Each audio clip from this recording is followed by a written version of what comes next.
South Harbor. Matt stepped out the door for his afternoon walk. It was a weekday in May, normally quiet here, but not now, with COVID turning the world haywire. The neighborhood was full of rental people, and when you ran into them outside, hardly any of them were wearing masks, which pissed Matt off worse. At the bottom of the hill, there was a clubhouse with a restaurant and bar, and the food wasn't much, but the view was world class.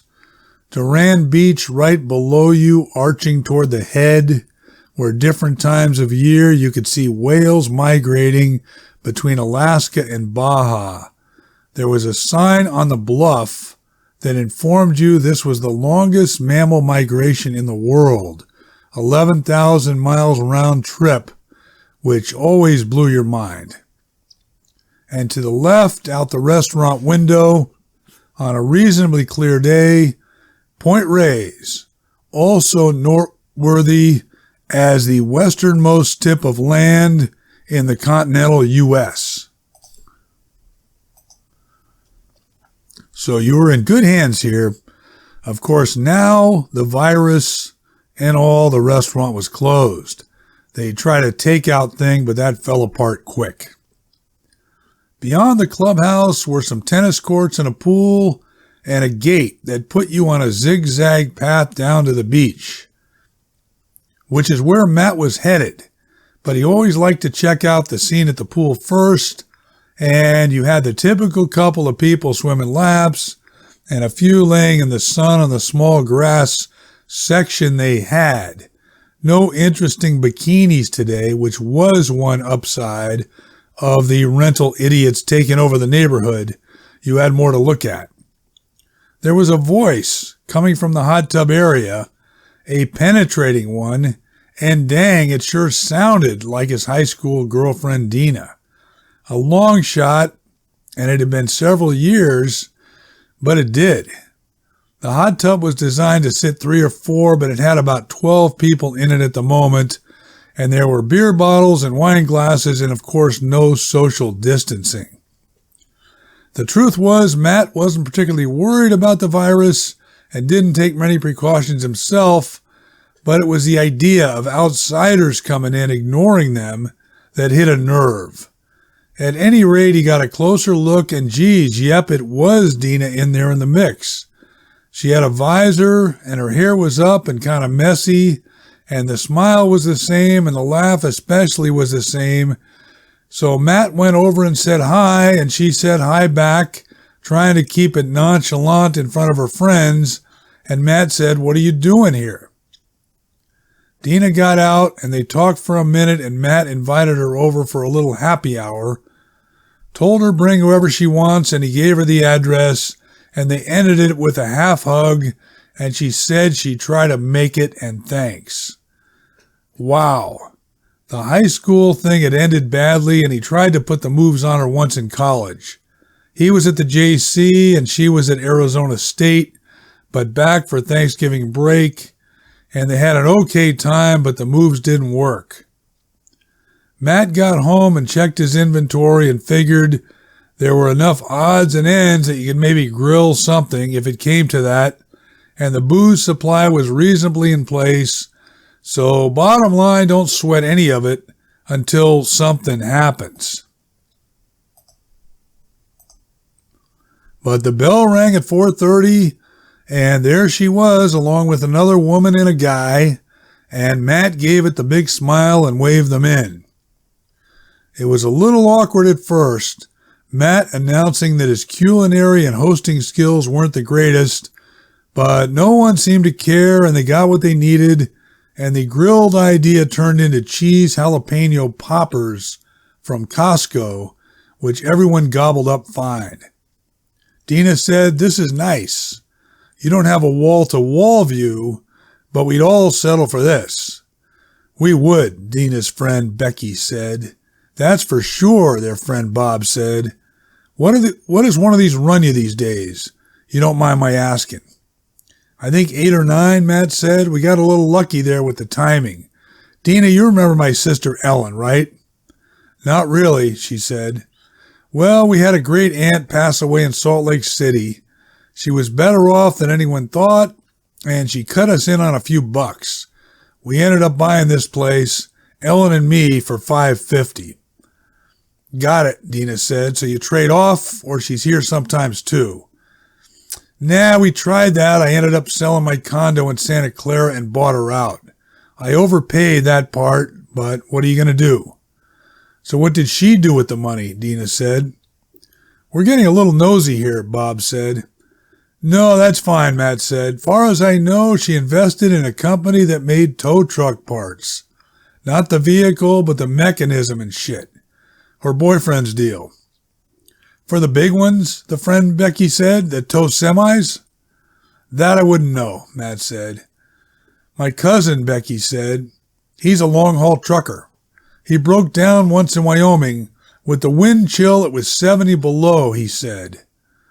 Woo, Deena said. Right, Becky said.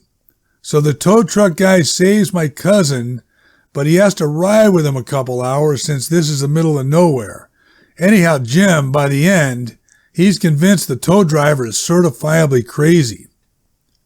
How's that? Bob said. He felt the man had committed a murder, is what he told us. Now, I'm not sure if he meant years earlier, but that would be my guess. Deena said, so he wasn't like on the run then, that particular night. Not at all, was my impression, Becky said, nodding. Matt cleared his throat and pointing toward Bodega Head and said, did you know there's a natural spring-fed pond at the base of it, and Sir Francis Drake tied up there for a while in the 1500s? Bob said, isn't he one of the ones they're pushing to change the names on account of Black Lives Matter? Uh-huh, Matt said, which may tick a few people off since we got a bay named after the guy 30 miles down the road, along with a few other things. Oh, yeah, geez, Bob said, Drake's, the barbecued oyster place. We were just there. So we've made the connection, Deena said. How about that? No need to get nasty, Bob said, and to Matt, she does that. Everything's fine and then no rhyme or reason. Sticks in the needle, Becky said, nodding again. Dee, we'll see you back there, Bob said. And thank you, Matt. We will, Becky said, and now you can chit-chat. And it didn't take long at all, and they were gone. Matt refreshed the beverages and said, you can give me the backstory, how you all ended up here, and the various connections. Or no, that's fine too. Not that interesting, Deena said. So, correct. Let's not worry about it. What do you do all day? I can't quite picture it. Living here full time. I still got a few clients. I go down to the peninsula once in a while. Main way, though, when things tighten up, I rent this sucker out for a week and pitch a tent on the beach.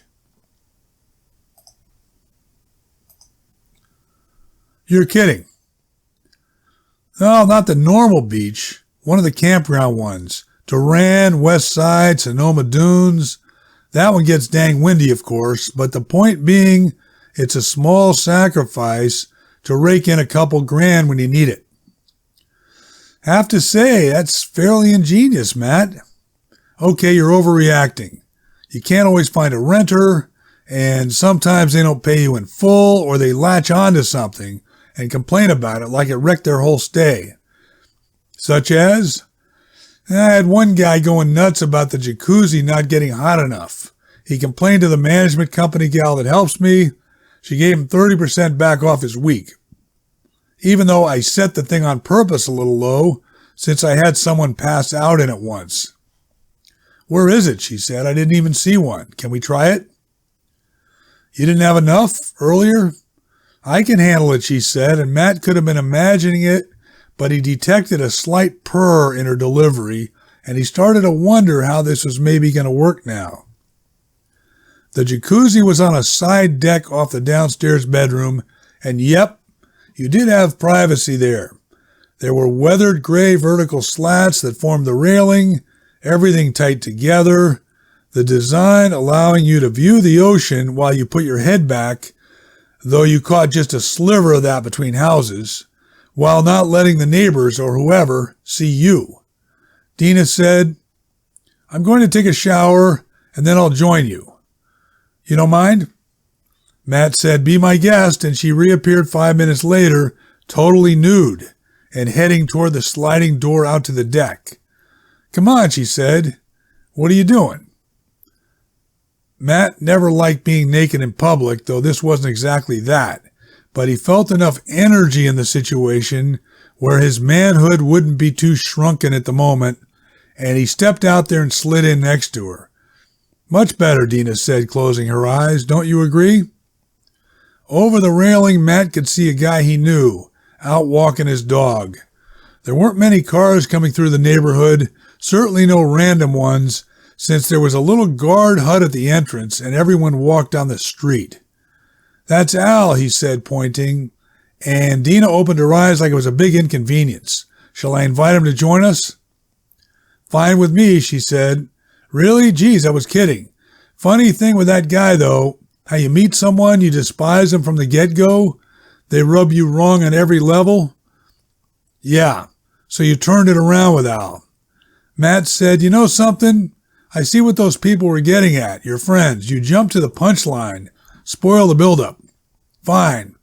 How'd you turn it around? He's not a bad-looking person, by the way. Petted his dog a few times. Amazing how that activity can soften people up. You keep yourself pretty fit, I'm noticing. She said, I got into art modeling. The money's sporadic, but it holds you to a higher standard. Yeah? How'd you end up gravitating to that?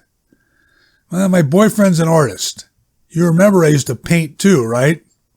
Nah, definitely doesn't ring a bell. He's more successful than I ever was. Part of that's because he's a black man. Oh, Matt said. Yeah, so he got me some modeling gigs and I ran with it. Between you and me, he's not a great artist, but he has a good artist name. It's all about the perception. My guess is I haven't heard of him, Matt said, but go ahead. Azumi Adenabe. Ah, the African card. Correct. His real name is Marquise Jones. He's a product of the flatlands of Berkeley. Personally, I like Marquise Jones better, Matt said. So do I.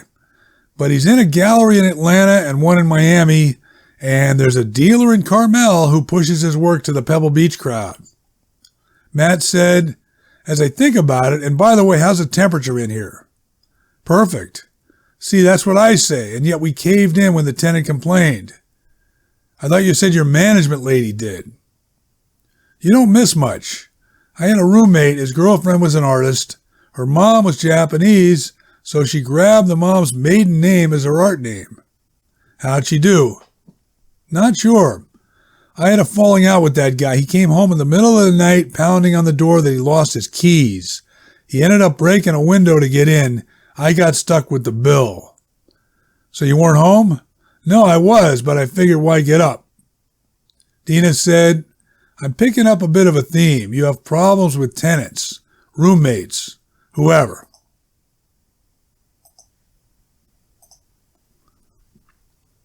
Matt said, you screw other people, or it's not like that? I do sometimes.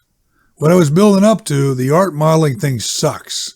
I mean, if you're willing to drive all over the Bay Area and up to Sacramento and so forth, you can grind out a living. And now with COVID, there's Zoom sessions.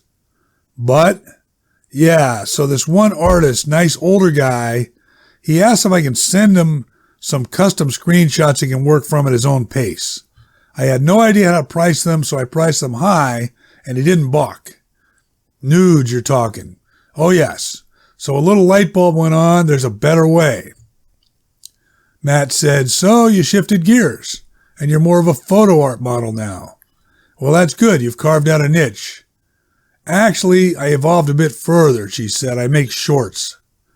Matt looked at her a moment to make sure she was serious. Yeah, he said, and his voice went slightly high.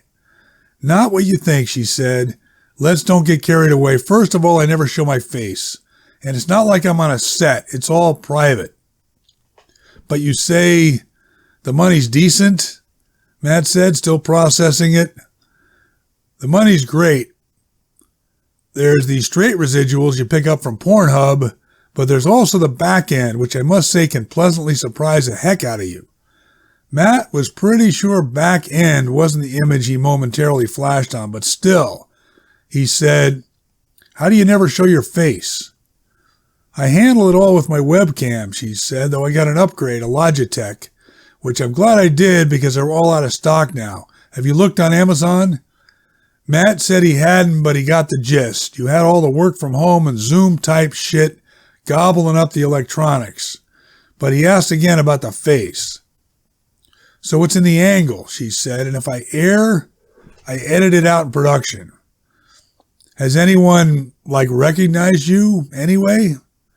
Couple times. Someone recognized my partner, unfortunately, and sort of put it together. Matt said, process of elimination. Same partner every time? Come on, Matty, what do you think I am? I told you it's mostly me putting on a little show, a personalized striptease, if you will. But partners sometimes, Matt said. Of course, you have to keep the fans off balance. Demonstrate that you do have that element in your game. Ah. She pushed up out of the jacuzzi and sat on the edge. We could partner up for a couple, she said. That would work okay. Matt held on to that one for a minute, and before he could adequately respond, Deena had her towel and went inside on the couch and was texting. When she came back, she was dressed.